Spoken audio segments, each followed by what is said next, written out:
메뚜기 컴플렉스라고 하는 말이 있습니다. 심리학 용어로 쓰이는 말인데 이 말은 민수기 13장과 14장에 나오는 12정탐꾼 이야기에서 나온 것입니다. 가나안 정탐을 갔던 10명의 정탐꾼들은 자신의 자화상을 상대방과 비교해서 자기는 메뚜기와 같다라고 생각했습니다. 여기에서 생겨난 말이 바로 메뚜기 컴플렉스입니다. 여호수아와 갈렙을 제외한 10명의 정탐꾼들은 싸우기도 전에 이미 패배한 상태였습니다. 거인 족속을 보고서는 자기는 마치 메뚜기 같기 때문에 우리는 절대로 상대가 안 된다, 이길 수 없다, 이런 시각, 이런 사고방식이 이스라엘 전체에 두루 퍼져가지고 이스라엘 백성들이 물러날 수밖에 없었습니다. 하나님이 뒤로 물러나는 이스라엘 백성들에게 벌을 주셨는데 40년 동안 광야를 배회하도록 했었습니다. 문제는 커 보이고 자기는 작아 보이고 하나님은 안 보이고 문제만 보이는 것, 이게 바로 메뚜기 컴플렉스입니다. 다른 말로 하면 열등감이라고 할 수가 있습니다. 이 열등감이 없는 사람이 누가 있겠어요? 다른 사람하고 비교해 봤을 때 열등감할 수밖에 없죠. 나보다 키 큰 사람이 있을 수 있고, 나보다 더 많이 배운 사람, 나보다 더 많이 가진 사람, 나보다 더 예쁜 사람 있을 수 있죠. 남들과 비교하면 누구나 다 열등감을 가질 수가 있죠. 그런데 문제는 지나친 열등감이라는 것입니다. 무슨 말을 할 때에 꼭 자기 자신과 연관을 시키는 아주 예민한 반응을 보입니다. 예를 들면 서로 이야기를 하다가 무식하게 그런 것도 몰라? 이렇게 농담 섞인 핀잔을 주면 열등감이 없는 사람은 그 얘기를 들어도 그냥 농담으로 여기고 그냥 넘어갑니다. 근데 열등감이 있는 사람은 그렇지 않아요. 그래, 나 무식하다 어쩔래? 무식한 사람 주먹만 한번 볼래? 그리고는 싸웁니다. 어떤 한 사람이 상대방의 목에 걸려있는 목걸이를 유심히 쳐다보고서는 이거 가짜지, 이렇게 말을 했어요. 이때 열등감이 없는 사람은 그냥 웃으면서 그래, 길거리에서 3,000원 주고 샀어, 그렇게 말을 해요. 근데 열등감이 있는 사람은 그래, 가짜다 어쩔래? 나 없이 산다고 무시하는 거냐? 이러면서 싸워요. 똑같은 말을 했는데도 반응이 달라요. 열등감이 있는 사람의 특징이 몇 가지가 있습니다. 첫째는 이분법적인 사고를 가지고 있습니다. 네 편, 내 편을 딱 갈라요. 내 편이라고 생각하는 사람에게는 맹목적인 애정을 쏟아붓습니다. 자기가 약하기 때문에 어디든지 가면 자기 편을 확보하려고 그래요. 반대로 적이라고 생각하는 사람에게는 맹목적인 적대감을 갖습니다. 두 번째는 자기 자신이 작다라고 생각합니다. 자기가 작기 때문에 뭔가 말을 할 때도 과장해서 말을 하려고 그래요. 억수로 많다 그러고, 난 아는 사람이 막 내 주위에 이렇게 막 훌륭한 사람들이 많다고 그러고, 이렇게 과장을 해요. 세 번째는 열등감이 있는 사람은 감투에 연연을 합니다. 자기가 부족하기 때문에 이 감투를 섬기는 도구로 생각하지 않고 자기가 인정받는 도구로 생각을 합니다. 그래서 감투에 연연하는 것입니다. 교회에서도 마찬가지입니다. 집사, 권사, 장로 투표할 때 그렇습니다. 투표에서 떨어지면 열등감이 있는 사람은 견디지를 못합니다. 교회를 안 나오고 교회를 나와도 시큰둥해요. 교회 직분은 감투가 아닙니다. 섬기는 것입니다. 더 많이 섬기라고 세워주는 것입니다. 그런데 열등감이 있는 사람들은 그렇게 생각하지 않습니다. 장로님, 권사님 막 이러면 그게 마치 감투라도 쓴 것처럼, 벼슬이라도 한 것처럼 그렇게 생각을 합니다. 전혀 그런 게 아니에요. 더 많이 일하라고, 더 많이 섬기라고 채워주는 게 바로 교회 직분입니다. 문제는 여기서 끝나지 않습니다. 열등감이 있는 사람의 가장 큰 문제는 세상을 무서워해서 자기의 역량을 제대로 발휘하지 못한다는 것입니다. 예를 들자면 고양이 앞에 있는 쥐, 고양이 앞에 있는 쥐가 도망갈 수 있는 시간과 여력이 얼마든지 있음에도 불구하고 고양이를 딱 보는 순간 뿔 떨면서 움직이지를 못해요. 뱀이 개구리를 딱 쳐다보고 있으면 개구리가 깜짝 놀라가지고 그걸 불불 떨고 있다가 공황 상태가 돼가지고 그냥 잡아먹혀요.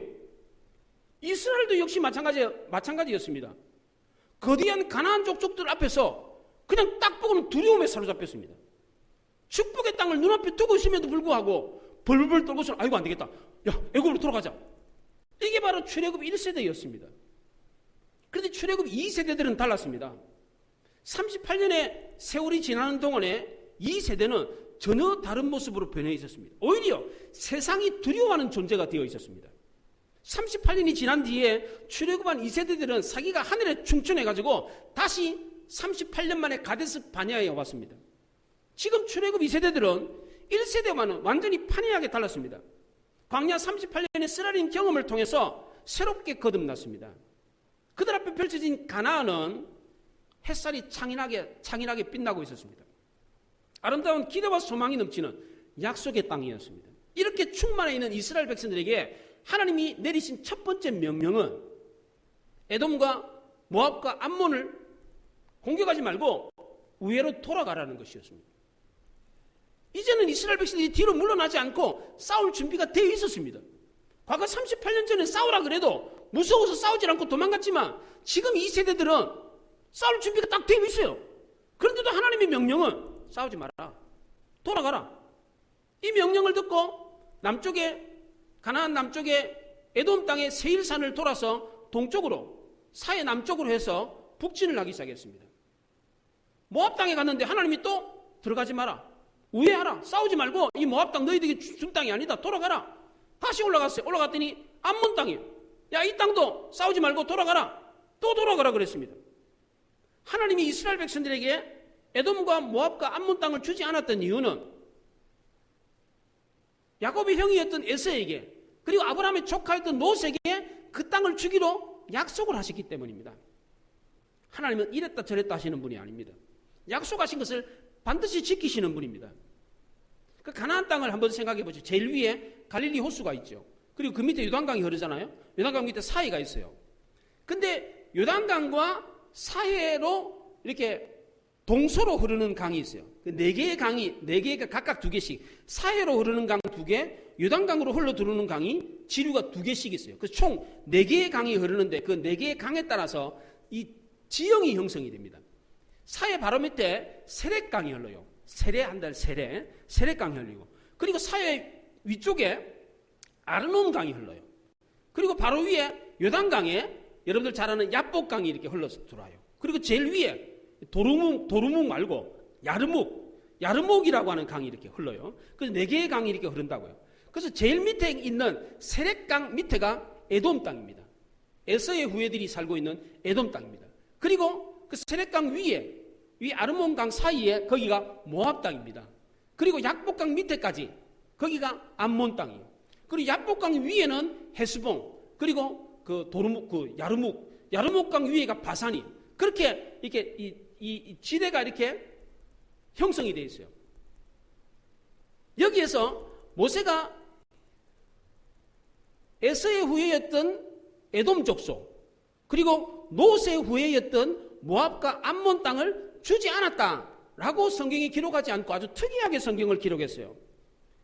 어떻게 기록했냐면 에서의 후손인 에돔은 세일에 거주하는 호리 사람을 멸하고 거기에 거주하였고, 모압은 느바임이라고 하는 거인 족속을 에밈이라고 불렀어요. 에밈 무섭다는 뜻이에요.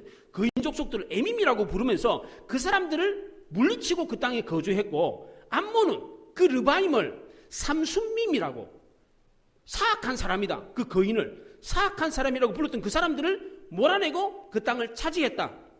또 하나 갑돌이라고 하는 사람이 있는데, 이 크레타 섬, 그리스 남쪽에 있는 이 크레타 섬에 살고 있는 사람들이 동진을 해가지고 블레셋 땅 가사를 점령하고 가사에 있는 사람들을 쫓아내고 그 땅을 차지했다, 이렇게 기록을 합니다. 왜 느닷없이 이런 기록을 합니까? 원주민을 쫓아내고 그 땅에 거주했다, 이 얘기를 왜 합니까? 이스라엘도 지금 북진을 해가지고 차지하는 헤스본 땅 그리고 바산 땅을 차지하는 거, 그거 불법이 아니라는 거예요. 정당하다는 거예요. 과거에는 땅을 무슨 등기를 해가지고 이건 네 땅, 이건 내 땅, 이렇게 하지 않았습니다. 등기가 없어요. 근데 힘센 사람이 가서 깔고 앉으면 자기 땅 되는 거예요. 예, 그런 상황이었습니다. 이스라엘이 그 땅을 차지하는 것은 정당했다는 겁니다. 그때 역사적인 상황에서 다른 나라들도 다 그렇게 했다는 겁니다. 24절 보세요. 너희는 일어나 행진하여 아르논 골짜기를 건너라. 내가 헤스본 왕 아모리 사람 시온과 그의 땅을 내 손에 넘겼은즉 이제 더불어 싸워서 그 땅을 차지하라 그랬어요. 여기서부터 가나안과의 전쟁이 시작되었습니다. 그 첫 번째 대상이 아모리 사람 헤스본 왕 시온이었습니다. 가나안에 7족속이 있었어요. 7족속을 외우는 방법, 헷가 여하기 히프, 이렇게 첫자만 따가지고 헷가 여하기 히프 이렇게 하면 7족속을 외울 수가 있어요. 여아기, 그 여아, 아모리 족속이 있어요. 그 중에 왜 하필이면 아모리 족속이 가나안 7족속 중에서 첫 번째 공격 대상이 됐습니까? 창세기 15장에서 하나님이 아브라함에게 약속을 하셨기 때문입니다. 15장 16절에 내 자손은 4대 만에 이 땅으로 돌아오리니 이는 아모리 족속의 죄악이 아직 가득 차지 아니함이니라. 그렇게 말을 했습니다. 이스라엘 백성이 4대 만에, 그 당시에 한 대는 100년을 말하니까 400년 만에 가나안으로 돌아올 때인데, 그때가 언제냐? 아모리 사람들의 죄악이 차고 넘쳤을 때다. 그때 되면 400년 후에 너희들이 다시 돌아온다 라고 아브라함에게 약속을 하셨기 때문입니다. 모세는 신명기 1장에서도 가나안 족속을 거면할 때에 가나안 족속이라고 말하지 않고 아모리 족속이라고 말했어요. 신명기 1장 7절에 방향을 돌려 행진하여 아모리 족속의 산지로 가고, 19절에 광야를 지나 아모리 족속의 산지길로 가데스 바냐에 이른 때에, 그리고 20절에 아모리 족속의 산지에 너희가 이르렀나니, 그러면서 가나안 족속에게 갔다는 표현을 아모리 족속에게 갔다 이렇게 말을 했습니다. 이 아모리 족속이 누구냐? 이 아모리 족속은 본래 갈대아 우르에 살고 있는 사람들입니다. 아브라함과 고향이 같아요. 그 메소포타미아 문명, 티그리스 강과 유브라데스 강 사이에 있는 그 땅이 바로 메소포타미아입니다. 메소포타미아는 강 사이에 있는 땅이라는 뜻입니다.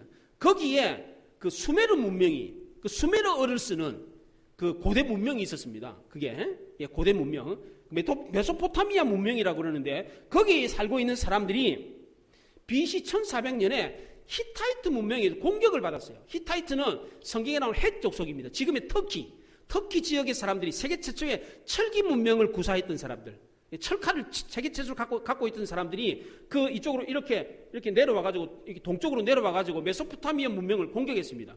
그때 그 사람들이 거기서 피신을 해가지고 서진을 해가지고 가나안 땅에 들어오기 시작했습니다. 그러다가 BC 1000년에 아람 족속에 아수르, 세계사에서 말하는 수리아에게 멸망을 해요. 완전히 멸절을 합니다. 이 아모리 족속이 성경에 헤스본 왕 시온, 그리고 그 위에 바산 왕 옥이 바로 이 아모리 족속입니다. 그리고 아이성 전투할 때 그 아이성 성민들이 아모리 사람들이었습니다. 그리고 기브온을 공격했던 다섯 왕들도 아모리 사람들이었습니다. 그러니까 가나안의 동쪽에서 막강한 세력을 형성하고 있었던 사람들이 바로 아모리 족속이었습니다. 이 사람들을 제일 먼저 공격했던 이유가 뭐냐? 바로 하나님이 아브라함 때에 그 땅을 주겠다고 약속하셨기 때문입니다. 그럼 이 약속의 성취가 언제 이루어졌습니까? 24절에 이제 더불어 싸워서 그 땅을 차지하라 라고 하는 이 명령을 하셨을 때입니다. 이제라는 이 단어를 얼마 만에 들었습니까? 이제 싸워라. 얼마 만에 들었습니까? 38년 만에 들었습니다. 얼마나 감격스럽고 놀라웠겠습니까? 이 땅은 과거에 소돔과 고모라가 멸망한 지역이었습니다. 그래서 이 땅은 에덴 동산 같은 땅이었어요. 이 롯이 어디에 들어갔다가 망했습니까? 소돔성에 들어갔다가 망했습니다. 그 소돔성에서 나와가지고 굴 속에서 자기 딸들하고 관계를 맺어가지고 낳은 자식들이 모압하고 암몬이에요. 그래서 그 소돔성 근처가 바로 그 지역이었습니다. 그 지역. 풀과 물이 많아가지고 아주 비옥하고 아름다운 땅이었습니다. 그 당시에는 가장 강한 족속이 가장 좋은 땅을 차지하는 시대였습니다. 그 지역에 르바임이라고 하는 거인 족속이 그 땅을 차지하고 있었습니다. 그러니까 헤스본 왕, 바산 왕, 헤스본 위에 있는 바산 왕도 마지막 르바임 족속이었습니다. 신명기 3장 11절에 르바임 족속의 남은 자는 바산 왕 옥뿐이었으며 그랬어요. 이 사람의 철 침상이 기록이 되어 있는데, 침상의 길이가 9규빗, 4m, 넓이가 1.8m 되는, 이 침상의 침대 길이가 4m예요. 그 키가 얼마나 크다는 거예요? 3m가 넘었다는 겁니다. 그 마지막 남아있는 거인 족속이 바로 옥이었는데, 그 사람이 죽음으로 르바임 족속이 완전히 멸절했다. 그렇게 성경이 기록합니다. 이 사람들을 24절에 보면 싸워서 이겨라 그렇게 말을 했는데, 26절에서는 평화의 말을 전하라고 합니다. 싸워서 그 땅을 차지하라고 해놓고는 웬 평화의 말을 왜 전합니까? 이 평화의 말이 뭡니까? 거기 24절, 27절부터 나오는 말인데, 우리가 그 땅을 통과하겠다. 큰 길로만 갈 테니까 자르나 우르나 치우치지 않고 큰 길로 갈 테니까 우리가 돈 주고 양식과 물을 사 먹겠다. 그러니까 그 길을 통과하게 해달라. 우리가 에돔 족속을 지날 때, 모압 족속을 지날 때도 그렇게 그들에게 그렇게 말을 하고 그 땅을 우리가 침범하지 않고 통과한 것처럼 너희들 땅도 그렇게 그냥 자르나 우르나 치우치지 않고 통과하겠다. 그렇게 말을 했습니다. 전쟁을 앞두고 갑자기 왜 평화의 말을 왜 전합니까? 30절에 이렇게 나옵니다. 여호와께서 그를 내 손에 넘기시려고 했다고 합니다. 넘기시려고. 그런데 이상하게 30절에 보면 하나님이 이 헤스본 왕 시온의 성품을 완강하게 하고 그의 마음을 완고하게 하셨기 때문에 헤스본 왕 시온이 이스라엘 백성들이 그 땅을, 자기네들 땅을 통과하는 것을 허락하지 않았다. 그렇게 성경에 기록되어져 있습니다. 과연 그렇습니까? 헤스본 왕 시온이 이스라엘 백성들이 그 땅을 통과하는 것을 거절한 것이 먼저입니까? 아니면 하나님이 그의 마음을 완고하게 한 것이 먼저입니까? 하나님이 헤스본 왕 시온의 마음을 완고하게 했기 때문에 그래서 이스라엘 백성들이 가나안 땅에 그 이스라엘 백성들이 자기네 땅을 지나가는 걸 허락하지 않은 것입니까? 그렇지 않습니다. 원문에 포라는 단어가 있습니다. 이 포는 그에 의해서라는 뜻입니다. 이 번역자들이 이 단어를 생략해 버렸어요. 헤스본 왕 시온이 이스라엘 백성들이 그 땅을 통과하는 걸 허락하지 않았다. 이렇게 성경에 기록되어 있는데 정확한 번역은 헤스본 왕 시온이 그에 의해서 그 허락하는 것을 하지 않도록 했다. 이렇게 번역하는 게 맞습니다. 그에 의해서라는 말을 포함을 해야 돼요. 하나님에 의해서 통과하는 걸 거절했다가 아니라 하나님이 내 마음을 완악하게 했기 때문에 내가 거절했다. 그게 아니고 내가 통과하는 것을 거절했다. 이렇게 번역하는 것이 원본에 맞는 번역이라는 것입니다. 그러니까 시온이 이스라엘 백성들이 전하는 평화의 말도 듣지 않고 끝까지 거절하니까 하나님이 그의 마음을 완고하게 하셨던 것입니다. 이런 예가 하나님이 바로왕의 마음을 완악하게 했던 것과 똑같은 예입니다. 출애굽기 10장 20절에 여호와께서 바로의 마음을 완악하게 하셨으므로 11장 10절에 여호와께서 바로의 마음을 완악하게 하셨으므로 계속해서 그렇게 하나님이 바로의 마음을 완악하게 했다 이렇게 말합니다. 이 구절을 오해하면 바로왕 그리고 헤스본 왕 시온의 마음을 하나님이 완악하게 했기 때문에 그래서 거절하고 이스라엘 백성들을 출애굽하는 거 허락하지 않았고 통과하는 거 허락하지 않았다 이렇게 이해가 되는데 그렇지 않습니다. 이것은 인간의 완악함에 대한 그 당시 히브리적인 간용구였습니다. 하나님이 수많은 사인을 보냈는데도 불구하고 인간이 끝내 거부했기 때문에 그런 완악한 상태가 되었다 그런 뜻입니다. 하나님이 바로에게 10가지 재앙을 내렸는데 하나님이 바로의 마음을 완악하게 했다라고 하는 말이 6번째 재앙 이후에 나옵니다. 10가지 재앙이 있잖아요. 피계, 이, 파, 가, 독종, 우방매를 암장했다. 그 10가지 외우는 방법이요. 피계, 이, 파, 가, 독종. 6번째. 이 독종 재앙이 일어나고 난 뒤에 하나님이 바로의 마음을 완악하게 했다. 그렇게 말을 하고 있습니다. 가룟 유다의 경우도 마찬가지입니다. 가룟 유다는 예수님을 팔자로 예정이 되어 있었습니다. 그렇기 때문에 가룟 유다가 예수님을 판 것은 그러면 죄가 아닙니까? 책임이 없습니까? 그렇지 않습니다. 예수님을 판 것은 가룟 유다였습니다. 예수님 마지막까지도 가룟 유다가 돌이킬 기회를 주셨습니다. 그런데 그는 끝내 그것을 거절하고 말았습니다. 에서 역시도 마찬가지였습니다. 구약의 선지자를 통해서 에서의 후예인 이 에돔 족속이 회개하고 돌아올 것을 계속해서 촉구를 했습니다. 그런데도 그들은 끝내 그것을 거절했습니다. 대표적으로 구약의 선지자 오바댜 선지자는 그 에돔 족속을 위해서 성경을 썼습니다. 에돔 족속이 회개하고 돌아오라고 계속해서 촉구했음에도 불구하고 에돔 족속은 끝내 거절하고 돌아오지 않았습니다. 오늘 화창한 봄날에 어미꽁이 새끼 꽁들을 데리고 먹이를 먹으러 바깥에 나갔습니다.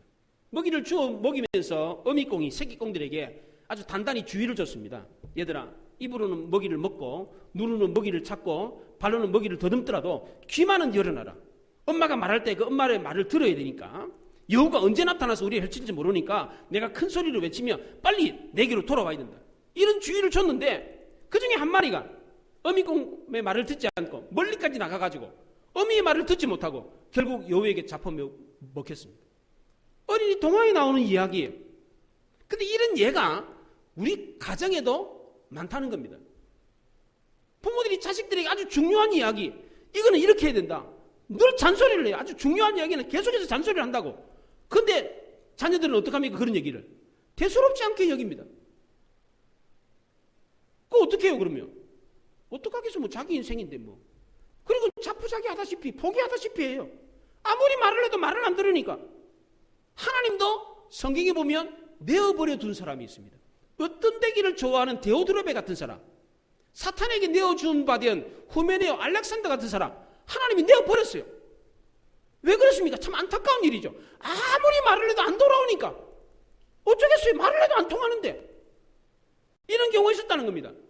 그래도 좀 성숙하고 좀 말귀를 알아듣는 사람은 말을 하기가 참 쉬워요. 왜냐하면 말을 하면 알아들으니까. 그런데 열등감에 사로잡혀 있는 사람들은 말하기가 참 어렵습니다. 똑같은 말을 해도 좀 곡해를 해가지고 이렇게 꼬아가지고 이해를 해요. 예, 그냥 순수한 마음에 이야기를 했는데 자기를 공격한다 그러고 비교한다 그러고 나를 무시한다 그러고 이러면서 이야기를 들으니까 이게 말하기가 어려워요. 이게 이스라엘 백성들이 그랬어요. 노노 양아편에 이런 이야기가 나옵니다. 유독 소위는 다루기가 어렵나니 가까이 하면 교만하기 굴고 멀리 하면 원망한다, 이런 얘기가 있어요. 조금만 잘해주면 기어오르고 조금 거리를 두면 서운해한다는 거예요. 이런 사람들이 있어요. 네. 이스라엘 백성들이 그랬다는 겁니다. 열등감에 사로잡혀가지고 메뚜기 같은 생각을 가지고 전형적인 소인배였습니다. 힘이 조금만 있으면 한없이 교만해지고 하나님이 거리를 두고 징계를 하며 서운해하다면서 막 불평의 말을 쏟아내고 40년 광야 생활 내내 그랬습니다. 그랬는데 이제부터 완전히 달라졌습니다. 메뚜기 컴플렉스를 갖고 있으면서 세상을 두려워했던 이스라엘 백성들이 이제는 오히려 세상이 두려워하는 존재가 됐습니다. 25절에 보십시오. 오늘부터 내가 천하 만민이 너를 무서워하며 너를 두려워하게 하리니 그들이 내 명성을 듣고 떨며 너로 말미암아 근심하리라. 오늘부터 천하 만민이 너희들을 두려워할 거다. 왜 이렇게 달라졌습니까? 갑자기 그 해답이 24절에 나옵니다. 너희는 일어나 행진하여 아르논 골짜기를 건너라. 내가 헤스본 왕 아모리 사람 시온과 그의 땅을 내 손에 넘겼은즉 이제 더불어 싸워서 그 땅을 차지하라. 그 당시에 팔레스틴의 최강자였던 거인 족속 느바임 족속이 살고 있는 이 헤스본을 공격해서 완전히 진멸시켜버렸기 때문입니다. 상상도 할 수 없는 일이 실제로 일어났습니다. 이걸 보고 주변의 가나안 주민들이 다 벌벌 떨었어요. 어떻게 이스라엘 백성들이 그 당시에 세계 최강이었던 그 주변의 최강이었던 헤스본을 물리칠 수가 있었습니까? 모세의 지도력이 탁월했기 때문입니까? 무기가 월등했기 때문입니까? 이스라엘 백성이 용감했기 때문입니까? 그렇지 않습니다. 24절에 하나님이 시온과 그의 땅을 그들의 손에 넘기셨기 때문이다 그랬습니다. 지금 출애굽한 2세대들은 1세대들과 다를 바가 전혀 없습니다. 군사의 수도 거의 비슷합니다. 60만. 숫자가 오히려 줄었어요. 1820명이 줄었습니다. 무기도 달라진 게 없습니다. 철칼이 없었어요. 전차도 없었습니다. 그럼 뭐가 달라진 겁니까?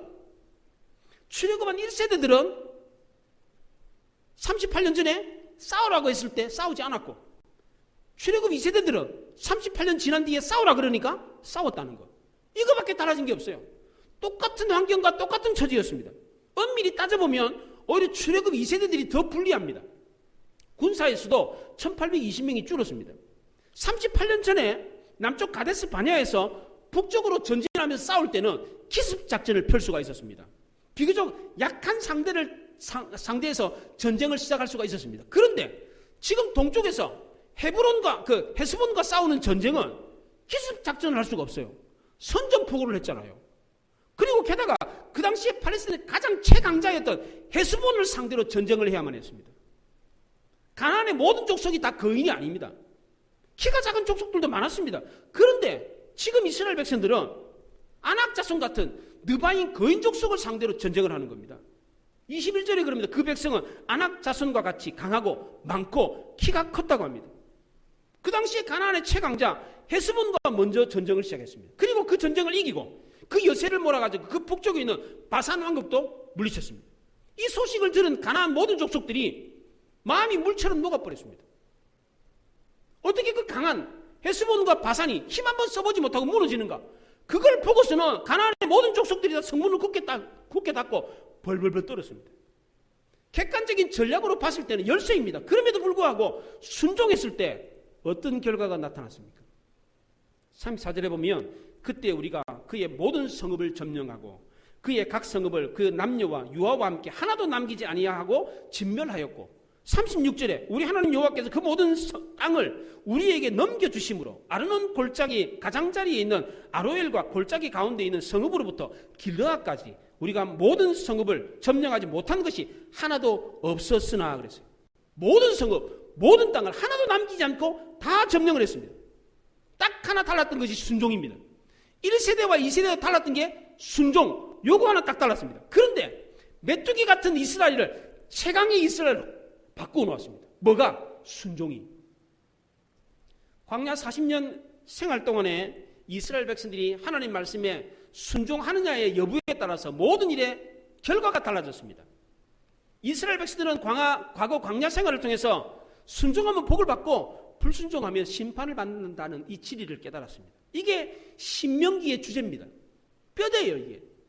이것은 신명기의 주제뿐만 아니라 구약성경 전체의 주제입니다. 하나님 말씀에 순종하면 복을 받고 불순종하면 심판받는다. 이게 구약성경 전체의 주제입니다. 목사님들의 설교도 그렇지 않습니까? 하나님 말씀에 순종하면 복을 받고 불순종하면 저주받습니다. 심판받습니다. 어려움 당합니다. 늘 똑같은 얘기 하잖아요. 과거 이스라엘 백성들은 자신이 메뚜기 같다고 생각을 하고 거대한 세상 앞에 두려워 떨었습니다. 그런데 지금 이스라엘은 세상이 두려워하는 존재가 됐습니다. 완전히 바뀌었습니다. 무엇이 이런 인생 역전을 가져다 주었습니까? 딱 하나입니다. 하나님 말씀에 대한 순종이었습니다. 사무엘상 15장에서 사무엘은 순종이 제사보다 낫고 듣는 것이 수양이 기름보다 낫다고 했습니다.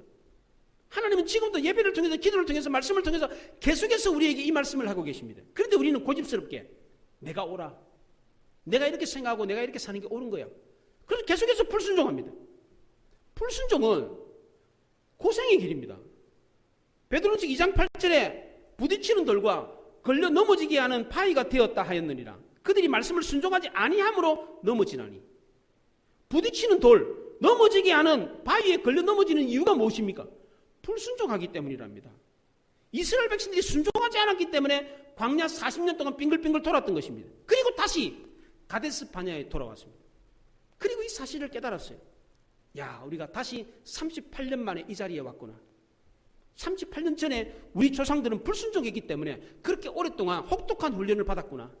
그럼 우리는 어떻게 해야 되느냐? 과거 조상들처럼 우리도 불순종할 것인가? 그리고 다시 광야 40년 세월로 돌아갈 것인가? 그러지 말자. 다시 어리석은 역사의 전철을 밟지 말자.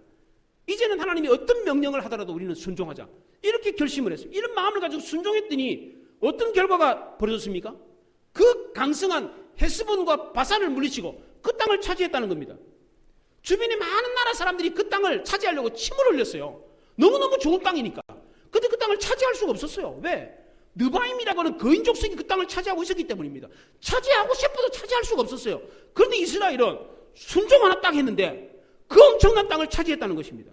이 땅은 너무나도 크고 넘치는 축복이었습니다. 창세기 13장 10절에 이 땅을 에덴 동산 같고 애굽이 비옥한 땅과 같다, 이렇게 말을 했습니다.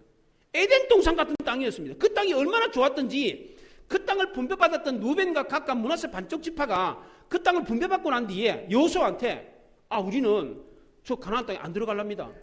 우리는 이 땅 분배받았으니까 가나안 땅 분배 안 받아도 좋습니다. 이 땅이 좋으니까 그냥 우리는 여기 머물겠습니다. 그렇게 말을 했어요. 만족한다는 거지. 가나안 땅 필요 없다는 거예요. 예. 그렇게 말을 할 정도로 넓고 좋은 땅이었습니다. 이런 놀라운 축복을 누가 받았습니까? 순종하는 사람이 받았습니다. 순종은 순종할 수 있느냐 없느냐, 형편과 처지에 따라 달라지는 게 아닙니다. 순종할 수 있는 환경이 되었기 때문에, 순종할 수 있는 능력이 되기 때문에 순종하는 게 아닙니다. 그냥 그 자리에서, 그 환경에서 있는 모습 그대로 순종하는 것입니다. 나중에 순종할 수 있는 환경이 되면, 순종할 수 있는 능력이 되면 하겠다라고 미루는 것은 순종이 아닙니다. 강하지 않아도 괜찮아요. 약해도 괜찮아요. 가진 것이 없어도 괜찮아요. 단지 순종하기만 하면 됩니다. 이스라엘은 철칼이 없었습니다. 전차가 없었습니다. 약한 적부터가 아니라 오히려 강한 적을 상대했음에도 불구하고 순종을 했습니다. 그러면 아무런 능력이 없는데도 순종만 하면 됩니까? 그렇습니다. 하나님 나라는 능력을 보고 뽑지 않습니다. 성경을 잘 보시면 하나님이 사람을 쓰실 때 능력 평가를 해가지고 그 평가에 합격한 사람을 썼느냐? 그렇지 않습니다. 요즘 야당에서 그 당 대표가 토론 배틀을 해가지고 그 토론 배틀에서 살아남는 사람을 대통령 후보로 세우겠다, 그렇게 지금 하고 있어요. 네. 그럼 하나님도 그렇게 하셨어요. 토론 배틀 해가지고 능력 있는 사람, 힘 있는 사람, 건강한 사람, 똑똑한 사람, 그런 사람인지 확인해보고 그래서 하나님이 세우셨습니까? 그렇지 않습니다. 작고 연약한 사람, 부족한 사람을 택해가지고 강하고 능력 있는 사람으로 만들어서 쓰셨어요. 하나님은 최고를 택해서 쓰신 게 아니라 최선을 택해서 쓰셨어요. 제 인생 지론이 있습니다.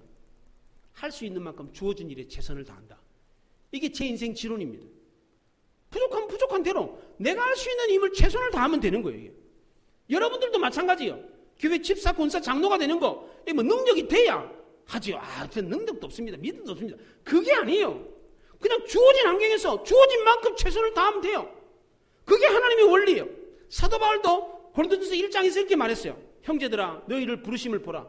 육체를 따라 지혜로운 자가 많지 아니하며 능한 자가 많지 아니하며 문벌 좋은 자가 많지 아니하도다.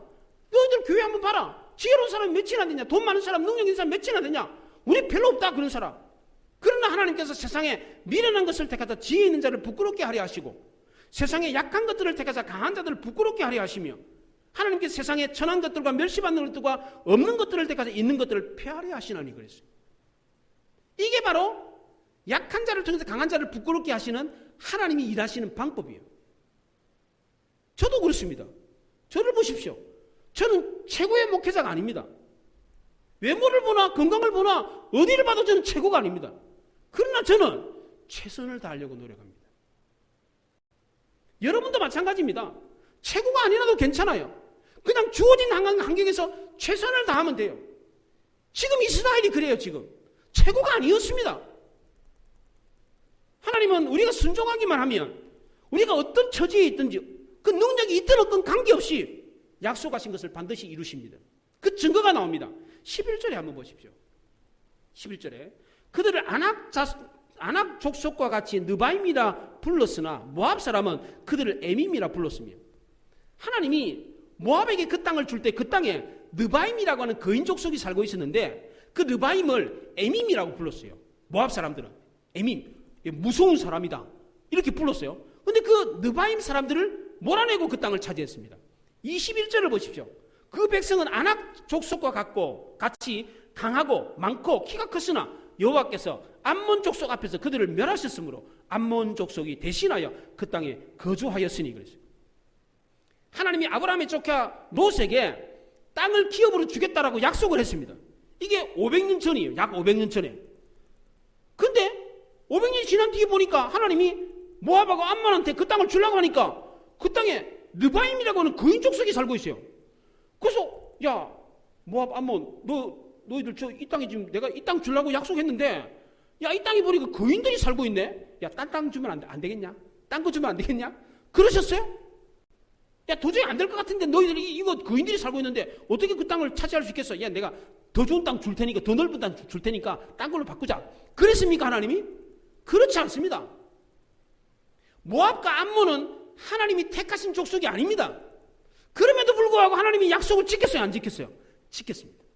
그 땅에 느바임이라고 하는 거인 족속 마지막 아낙 자손이 살아있었는데도 불구하고 그 사람들을 몰아내고 그 땅을 차지하게 했어요. 하나님이 택한 족속이 아니에요.